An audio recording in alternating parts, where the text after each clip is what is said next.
पिछली कहानी योग्य वर कौन है का सही उत्तर जानकर बेताल फिर वृक्ष पर जाकर लटक गया। राजा विक्रमादित्य ने पुनः उस शीशमपा वृक्ष से बेताल को उतारा और मौन भाव से उसे कंधे पर डालकर अपने गंतव्य की ओर चल पड़े। मार्ग में फिर बेताल ने मौन भंग करके कहा, राजन, आप वीर हो, बुद्धिमान हो, इसलिए मेरे प्रिय हो। अतएव मैं आपको एक मनोरंजक कथा सुनाता हूँ। इससे आपके ज्ञान में वृद्धि तो होगी ही, रास्ते के भय से भी आपको मुक्ति मिलेगी। बेताल ने कथा आरंभ की। भोगवती नाम की एक नगरी में एक राजा राज करता था। उसका नाम यशकेतु था। राज्य की उस राजधानी में देवी गौरी का एक उत्तम मंदिर था। मंदिर से दक्षिण में गौरी तीर्थ नाम का एक सरोवर था। वह प्रतिवर्ष आषाढ़ शुक्ल चतुर्दशी को एक मेला लगता था। भिन्न भिन्न दिशाओं से बड़े बड़े लोग वहाँ स्नान करने आया करते थे। एक बार उस तिथि को ब्रह्मस्थल नाम के एक गांव का धवल नामक एक धोबी युवक वहाँ स्नान करने आया। उस तीर्थ में स्नान करने हेतु आई हुई शुद्ध पट की पुत्री मधुमालती को उसने देखा और उसके रूप सौंदर्य पर मोहित हो गया। घर लौटकर वह बेचैन रहने लगा। उसने खाना पीना भी छोड़ दिया। उसकी माँ ने उसके बेचैन रहने का कारण पूछा तो धवल ने अपने मन की बात अपनी माँ को बताई। उसकी माँ ने अपने पति को जाकर सारी बातें बताई तो उसके पिता ने कहा, बेटा, जिसके मिलने में कोई कठिनाई नहीं है उसके लिए तुम इस प्रकार शोक क्यों कर रहे हो?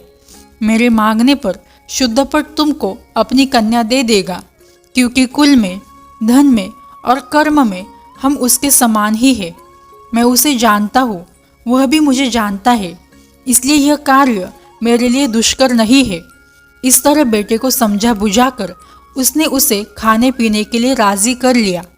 दूसरे दिन उसका पिता विमल उसे लेकर शुद्धपट के पास पहुंचा। वहां जाकर उसने अपने बेटे के लिए उसकी कन्या मांगी। उसके पिता ने आदरपूर्वक इसके लिए वचन दिया। अगले दिन विवाह का लग्न निश्चित करके उसने अपनी कन्या का विवाह धवल के साथ कर दिया। देखते ही देखते जिस पर वह आसक्त हो गया था, ऐसी सुंदरी से विवाह करके सफल मनोरथ होकर धवल श्री सहित पिता के घर लौट आया। उन दोनों को सुखपूर्वक रहते हुए जब कुछ समय बीत गया, तब धवल का साला अर्थात मधुमालती का भाई वहां आया। सभी संबंधियों ने उसका आदर सत्कार किया। बहन ने गले लगाकर उसका अभिवादन किया, फिर कुशलता पूछी। तत्पश्चात कुछ देर विश्राम कर लेने के बाद उसके भाई ने उन लोगों से कहा, पिताजी ने मुझे मधुमालती और मेरे बहनोई को निमंत्रित करने के लिए यह भेजा है, क्योंकि वह देवी का पूजन का उत्सव है। सभी संबंधियों ने उसकी बातें मान ली और उस दिन उचित भोजन पान के द्वारा उसका उचित स्वागत सत्कार किया। सवेरा होने पर धवल ने अपनी पत्नी सहित अपने साले के साथ ससुराल के लिए प्रस्थान किया। शोभवती नाम की उस नगरी के निकट पहुंचकर धवल ने गौरी का विशाल मंदिर देखा। उसने अपने साले और पत्नी से श्रद्धापूर्वक कहा, आओ हम लोग माता गौरी के दर्शन कर ले। यह सुनकर साले ने उसे रोकते हुए कहा, नहीं जीजाजी, अभी नहीं, अभी तो हम खाली हाथ हैं। पहले माता गौरी के लिए कुछ भेंट लाएंगे, तब पश्चात ही दर्शन करेंगे। तब मैं स्वयं ही अकेला जाता हूँ, तुम यही ठहरो, क्योंकि देवताओं को भेंट की अपेक्षा भक्त से श्रद्धा और विश्वास की अधिक अपेक्षा रहती है। ऐसा कहकर धवल अकेला ही देवी के दर्शन के लिए चला गया। मंदिर में जाकर उसने श्रद्धापूर्वक देवी को नमन किया। फिर उसने सोचा, लोग विविध प्राणियों की बलि देकर इस देवी को प्रसन्न करते हैं, मैं सिद्धि पाने के लिए अपनी ही बलि देकर इन्हें क्यों न प्रसन्न करूं? ऐसा सोचकर वह मंदिर के एकांत गर्भगृह से एक तलवार ले आया, जिसे किसी यात्री ने पहले ही देवी को अर्पित किया था। मंदिर में लटकते हुए घंटे की जंजीरों से उसने अपने केशों द्वारा अपने सिर को बांध लिया और तलवार से अपना सिर काटकर देवी को अर्पित कर दिया। गर्दन कटते ही वह भूमि पर आ गिरा। जब वह बहुत देर तक लौटा नहीं तो उसे देखने के लिए उसका साला उस देवी के मंदिर में गया। मस्तक कटे अपनी बहनोई को देखकर वह घबरा गया और उसी तरह उसने भी उस तलवार से अपना सिर काट डाला। जब वह भी लौटकर नहीं आया तब मधुमालती का मन बहुत विकल हो गया और वह भी देवी के मंदिर में गई। अंदर जाकर जब उसने अपने पति और भाई का वह हाल देखा तो शोकाकुल हो वह भूमि पर गिर पड़ी और हाय यह क्या हुआ, मैं मारी गई कहती हुई विलाप करने लगी। इस प्रकार अचानक ही उन दोनों की मृत्यु पर शोक करती हुई वह कुछ पल बाद उठ खड़ी हुई और सोचने लगी कि अब मुझे भी जीवित रहकर क्या करना है। तब शरीर त्याग के लिए उद्वत वह सती स्तुति करने लगी। हे देवी, तुम सौभाग्य और सतीत्व की अधिष्ठात्री हो। तुम अपने पति शिव के अर्ध शरीर में निवास करती हो। तुम संसार की सभी श्रियों की शरणदायिनी हो। तुम दुखों का नाश करने वाली हो। फिर तुमने मेरे पति और भाई को मुझसे क्यों छीन लिया? मैं तो सदा तुम्हारी ही भक्ति करती रही हूँ। मेरे प्रति तुम्हारा यह कार्य उचित नहीं है।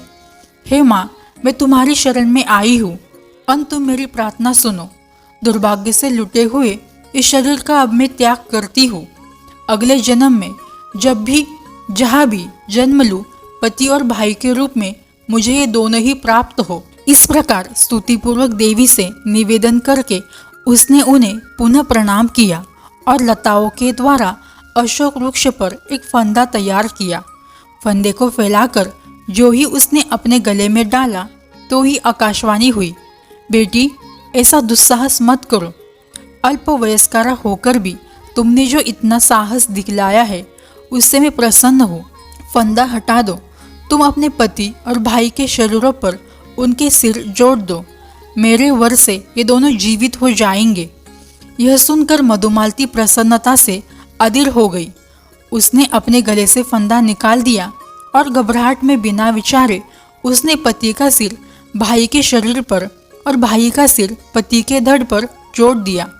तब देवी के वरदान से वे दोनों जीवित उठ खड़े हुए। उनके शरीर में कई कटने फटने के निशान भी नहीं थे, लेकिन सिरों के बदल जाने से उनके शरीरों में संकरता आ गई थी। अनंततर उन दोनों ने एक दूसरे को अपनी अपनी कथा सुनाकर प्रसन्नता प्राप्त की। उन्होंने भगवती गौरी को प्रणाम किया और फिर तीनों अपने इष्ट स्थानों की ओर चल पड़े। राह में जाती हुई मधुमालती ने देखा कि उसने उनके सिरों की अदला बदली कर दी है। तब वह घबरा गई और समझ न सकी कि उसे क्या करना चाहिए। इतनी कथा सुनाकर बेताल ने राजा विक्रम से पूछा, राजन, अब आप यह बतलाइए कि शरीरों के इस प्रकार मिल जाने पर उसका पति कौन हुआ? जानते हुए भी यदि आप न बतलाओगे तो आपके सर के टुकड़े टुकड़े हो जाएंगे।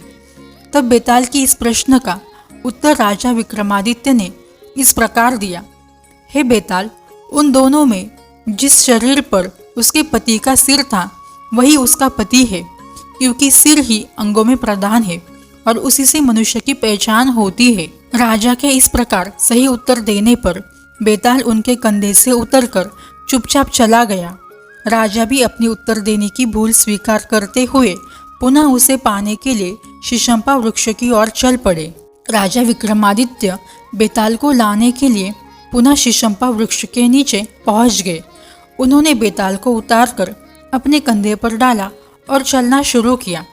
बेताल ने राजा विक्रमादित्य को फिर से नई कहानी सुनानी शुरू की। तो दोस्तों, ये थी बेताल पच्चीसी की छठी कथा। यह कहानी आपको कैसी लगी कमेंट में लिखकर हमें ज़रूर बताना। अन्य ऐसी ही कहानियाँ सुनने के लिए हमारे चैनल को ज़रूर सब्सक्राइब करें। तो मिलते हैं बेताल पच्चीसी की अगली कहानी, जिसका नाम है राजा अमरेंद्र और नवयुवक सत्यवान। आज की कहानी अंत तक सुनने के लिए आपका बहुत बहुत धन्यवाद।